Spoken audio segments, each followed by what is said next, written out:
Hello everyone and welcome to the Blooness Guide, the ideal nutrition guide for humankind.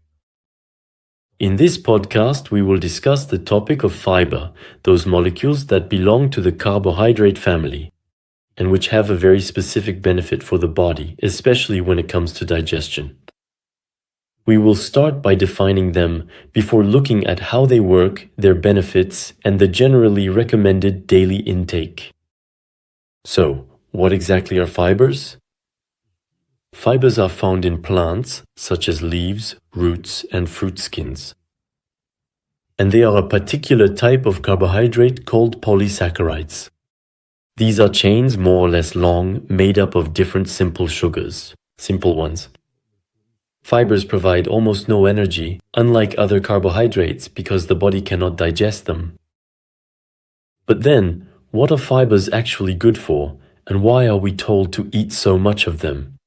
In fact, fibers play an important role in intestinal transit by reducing constipation, as well as in regulating blood sugar levels, because they slow down the absorption of other carbohydrates.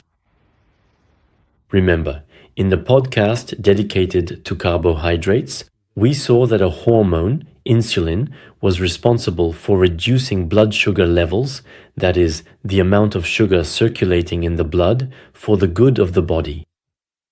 By slowing down the absorption of other carbohydrates, fibers therefore help to smooth out and reduce insulin spikes.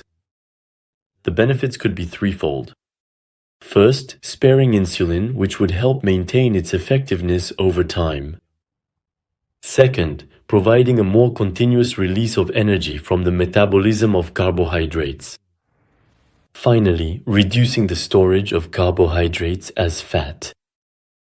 In this way, fiber could help prevent weight gain, cardiovascular diseases, colon cancer, and type 2 diabetes. So, there are three types of fiber: insoluble fiber, soluble fiber, and fructans, which are included among the soluble fibers. First, insoluble fiber, what is it? They're called that because they pass through the digestive tract without dissolving in water. Instead, they absorb water, which causes them to swell. This helps stimulate the movement of food through the stomach and intestines and increases the frequency of bowel movements. Therefore, they are recommended in cases of constipation, but not in cases of diarrhea. The most well-known are lignin, cellulose, and hemicellulose. Insoluble fibers are mainly found in certain whole grains, which contain between 7 and 15% of these insoluble fibers, particularly wheat bran, as the fibers are located in the outer layer of the grain, as well as in oil seeds, such as the skin of almonds, for example, whole grain pasta, spelt, flax seeds, leaves, roots, broccoli, Brussels sprouts, asparagus, pears, dates, dried figs, prunes, and also in fruits and vegetables, especially, for example, in apple skins. Insoluble fibers are also found in legumes such as chickpeas and lentils. Soluble fibers, on the other hand, disperse in water and form a gel in the intestine during digestion, which helps regulate the absorption of cholesterol, dietary fats, and slows down the digestion of carbohydrates. They thus prolong the feeling of fullness, promote the balance of intestinal flora, and are recommended for the prevention of digestive cancers, particularly colorectal cancer. The best known are pectins, gums, and mucilages.